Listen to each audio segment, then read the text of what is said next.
Hello, this is the Blimey Cow YouTuber, and welcome back to another video. Today, we are watching Messy Mondays, What Life Was Like Before the Internet. I'll be commentating on it, and then going down and looking at some of the comments thereunder.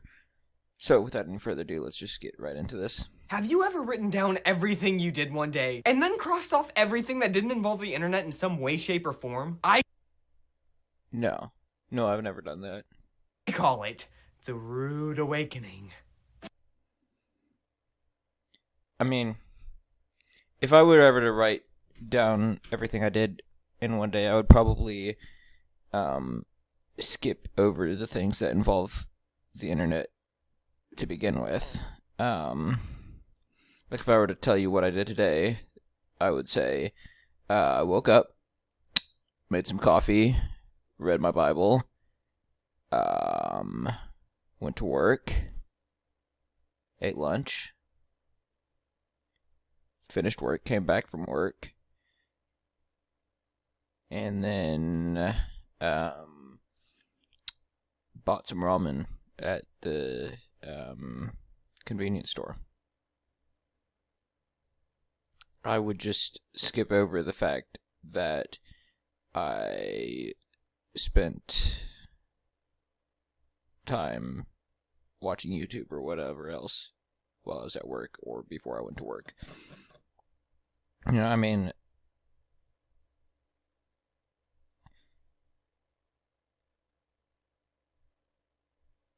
it's not a rude awakening if you already do that. And if you're trying to say that it narrows the list down significantly, or that it makes it look like you did nothing all day, it kind of doesn't. Well, it depends. I mean, I guess some people are lazy and just waste all their time on the internet. But what am I going with this? I don't know.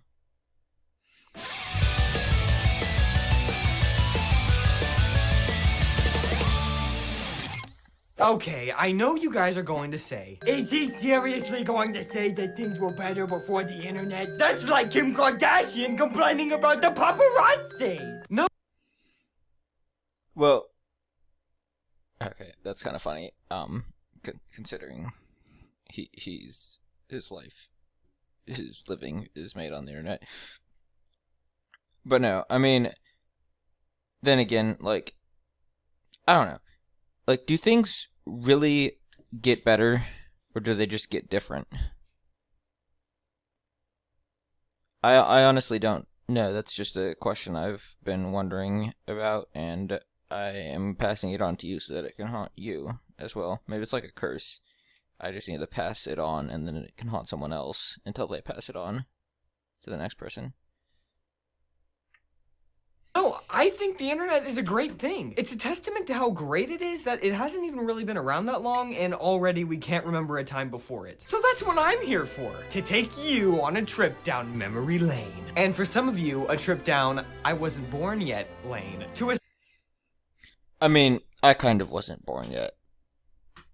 Let's see, I mean, honestly, at this point, not necessarily, I don't know, when did the internet get invented?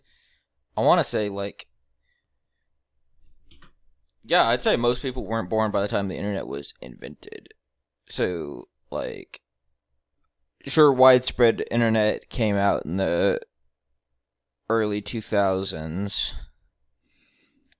And for that portion of it, I would have been very young at the time. But, like, the internet has existed since, like, the 80s. It just wasn't very, much of a thing. When was the internet invented? Let's just look this up. Yeah, January 1st, 1983. I'm guessing it wasn't actually invented on January 1st, but maybe it was. Oh, before that, wait. Prior to this, various computer networks did not have a standard way to communicate with each other. Whatever. But yeah, the internet, most people didn't exist before the internet. Including you, Jordan. Anyways, though, he's going to tell us what life was like before the internet. A simpler time when you basically just believed whatever the TV told you and that was it. What? So yeah, I mean, this goes back to what I was saying, that do things ever get better or worse, or do they just get different? See, it's not like we weren't living in some, I guess, paradigm before the internet. The paradigm was just different. It was TV, and before that, it was, I don't know, books. And before that, it was playing with grass in the yard, you know.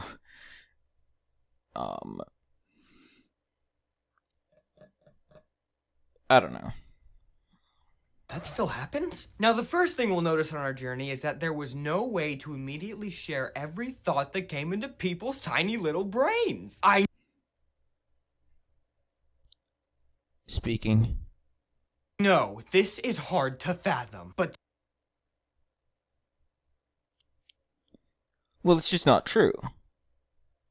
Maybe you couldn't share it with as many people or with people as far away as you can, but you could still absolutely do that. It's called speaking. It's called English. You know? And there's nothing that isn't stopping people now from saying whatever comes into their head that was stopping people back then. If anything, there's actually more stopping you now because of, I mean, for one thing, you have to take the time to type whatever it is out and post it online as opposed to just saying it out loud. And censorship in some capacities in some places. So, yeah, kind of point not taken, I guess. there was once a time when you could think a thought and then have nothing to do with it.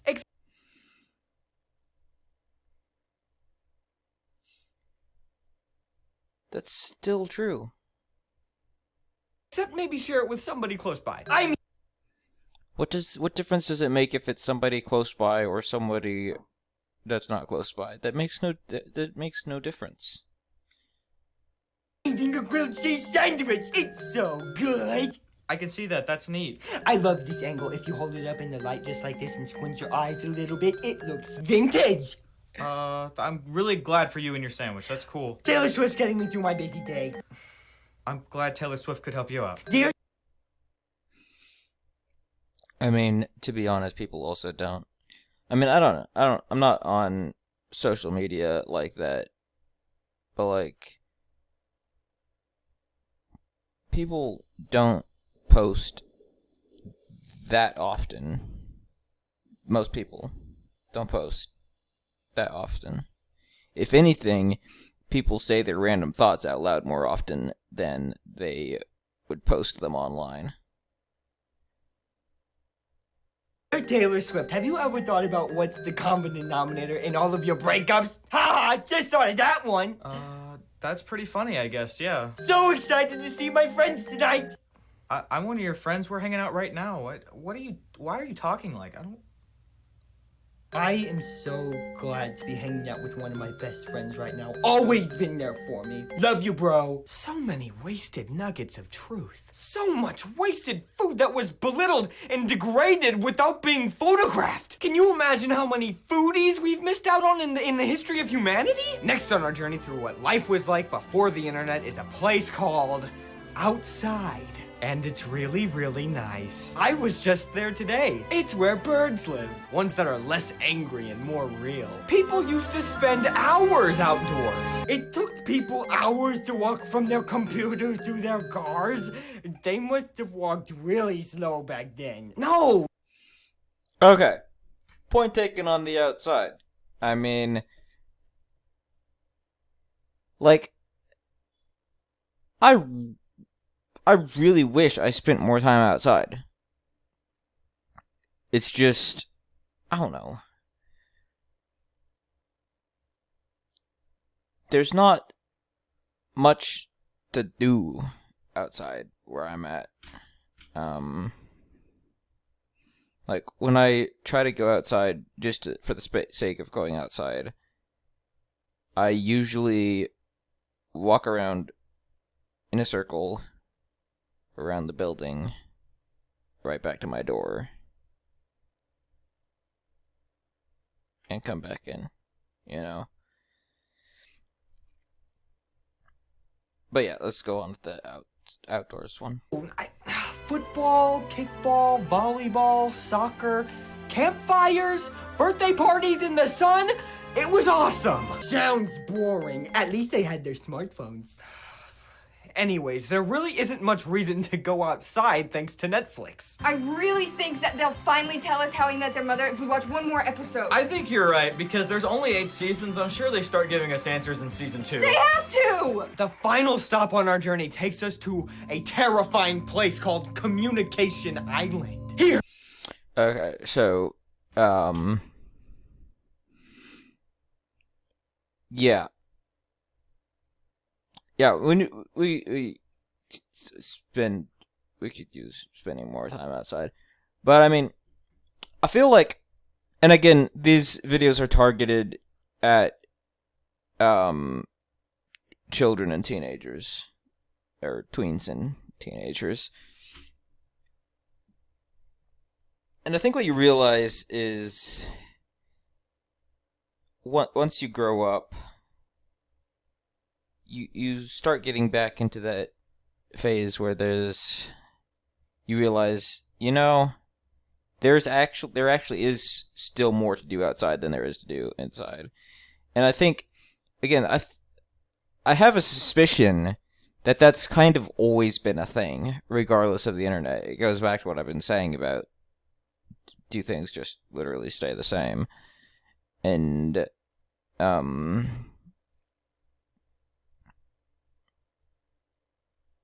because, I don't know, teenagers and tweens like to be moody and distant and sit around and do nothing.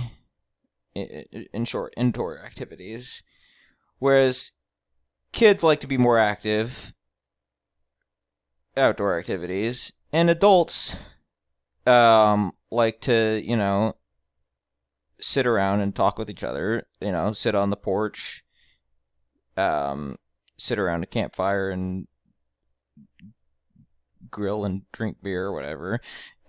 Again, outdoor activities. So maybe, just maybe, there's nothing new under the sun. That which is has been, and that which has been will be again, or something like that. It's funny, I love that quote, but I always get it wrong. Anyways, back to the video.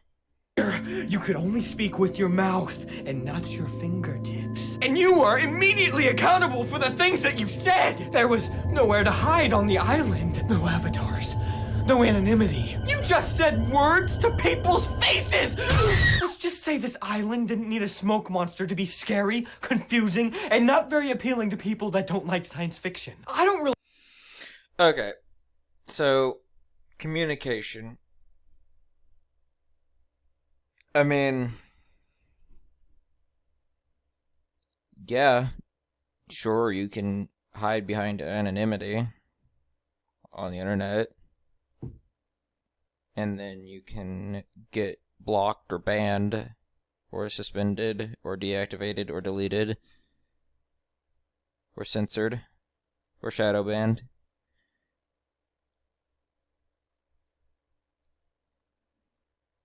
Or you could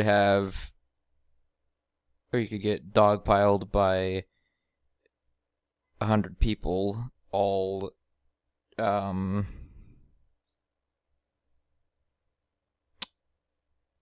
reacting to whatever it is you said.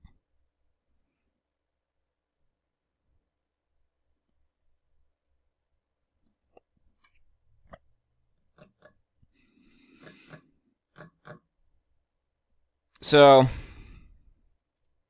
I mean, is it different? Is communication a different dynamic on the internet than in real life? Sure. Do the same principles not apply? I would be inclined to say they do still apply.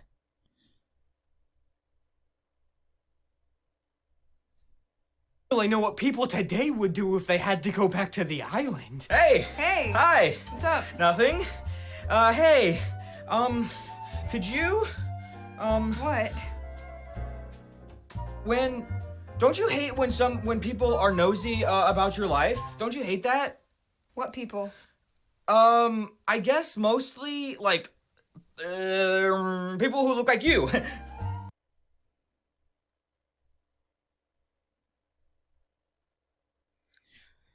The thing is, we don't have to theorize about what people nowadays would do if they communicated with someone in real life. Because that still happens every day. Like, open your door and walk outside, and you'll see people communicating in real life. And yes, you'll see people who spend most of their time on the internet communicating in real life and being normal. Now look, I get do I like the advancement of technology? No. Not really. Do I think that it could definitely go downhill fast, bad places?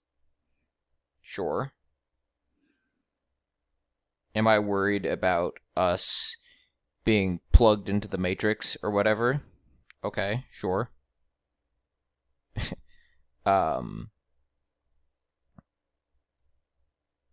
But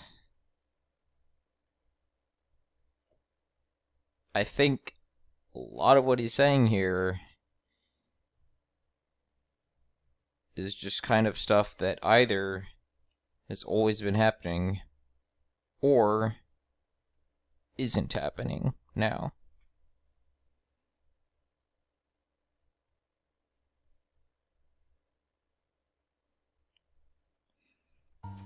Are there a lot of people who look like me? That's the thing. Not really. I guess I hadn't really even thought about that. I guess it's mostly just you that looks like you. That's weird. Okay, Okay, so yeah, he's being passive-aggressive, and, I guess the insinuation is that people weren't passive-aggressive before the internet?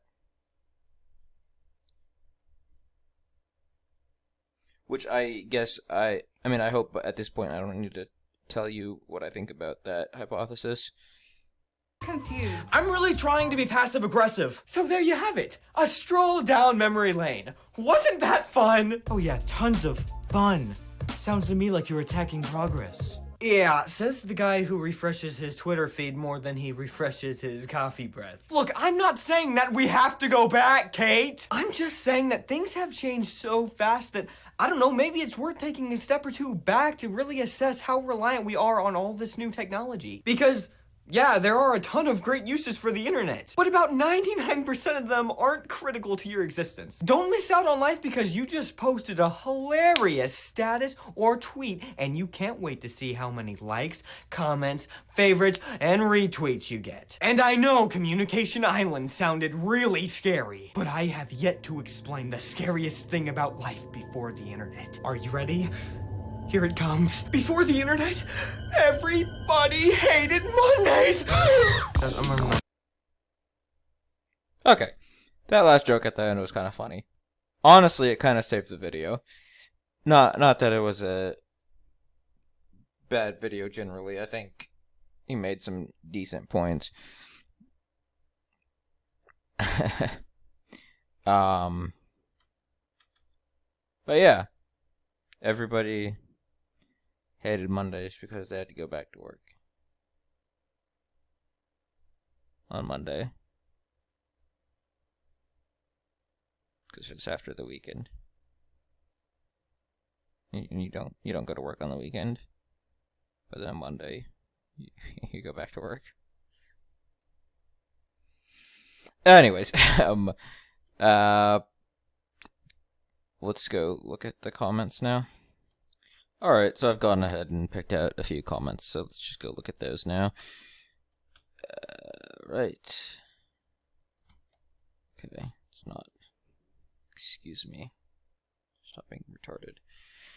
Alright, at Angel Lived says, I feel bad for kids born in the internet age. My childhood was amazing, out on roller skates, making swings and forts, jumping off the top of swings, and inventing games with friends.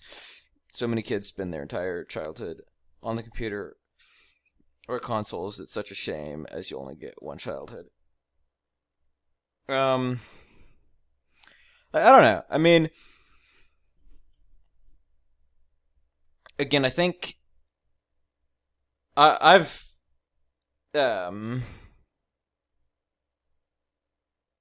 been of that opinion, and I think that you do see kids, especially between like let's just say between the ages of like 5 to 8. You see a lot. They play outside.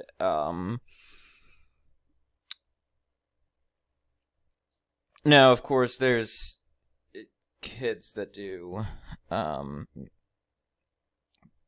kids of all ages, I guess, that do waste their lives, on the internet or on video games or what have you. And it comes down to,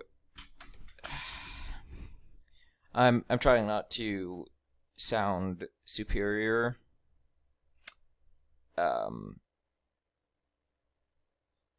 It comes down to being lame. It comes down to personality and I don't know exactly the words for the type of personality.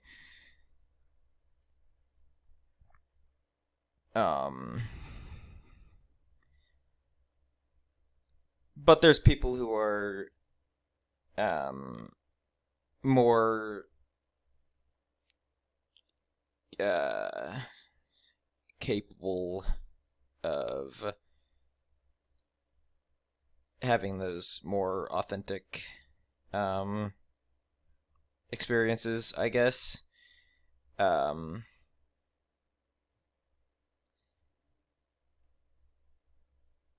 And there's kids who require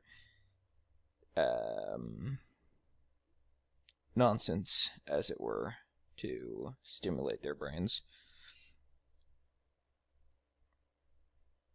But let's go and look at the next comment. At Ashley Bow says, you left out that people would have to do research by actually going to a library and finding the right book that has the information that is relevant. Gasp. Yeah, I think research is kind of overrated and stupid. Because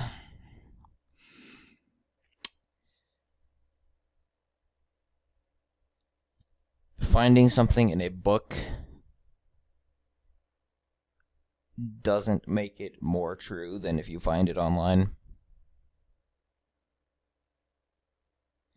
And the fact that you complain, like, why stop at going to the library and finding the book? Why don't you go out and into the real world and find the information yourself?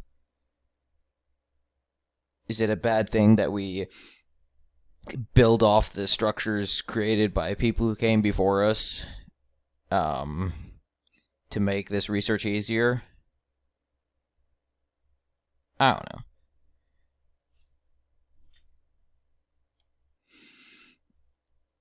At LionRoar224 says, nothing to do outside, go for a walk. Half of the best inspirational moments of my life happened when I went out for a walk, and probably looked like a crazy person because I was going through character dialogue out loud. But still, there's nothing quite as inspiring and rejuvenating as a breath of fresh air and some great scenery. So yeah, I mean, that's relevant to what I was saying about not really having much to do when I go outside. And I guess what I was meaning by that is I just don't like a lot of benches I can just go and like sit down at or like stuff like that. And I guess like you can kind of take a walk pretty much anywhere. There's not much scenery here. But as far as like finding inspiration and like all of that, I agree with that. I usually find that when I run. And I didn't mention running or exercising when I was talking about how much time I spend outside. And that's mostly because I don't do that for the sake of being outside. I do that for the sake of exercising or working out. So I kind of compartmentalize it differently in my brain. But yeah. I mean, if you need something to do when you go outside to spend time outside, I mean, going for a walk's always a good idea. Why is this not working, dude?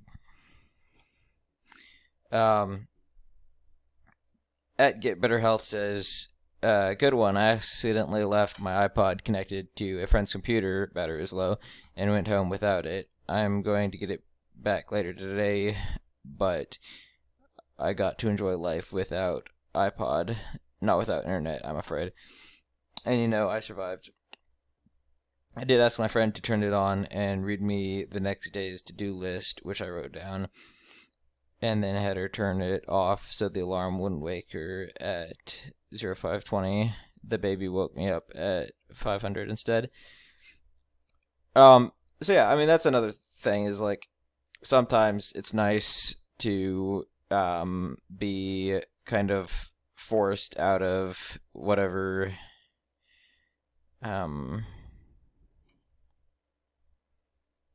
whatever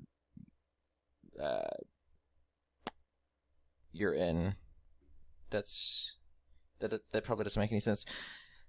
Sometimes it's nice to get kind of forced into experiencing something you wouldn't normally experience voluntarily. For example, you misplace your iPod and you have to spend the day without it, and it's kind of like, oh, that wasn't so bad. I don't really have anything else to say about that. So yeah, with that all being said, that's going to be where I'm going to end this video. So I want to thank you very much for watching, and I will see you later.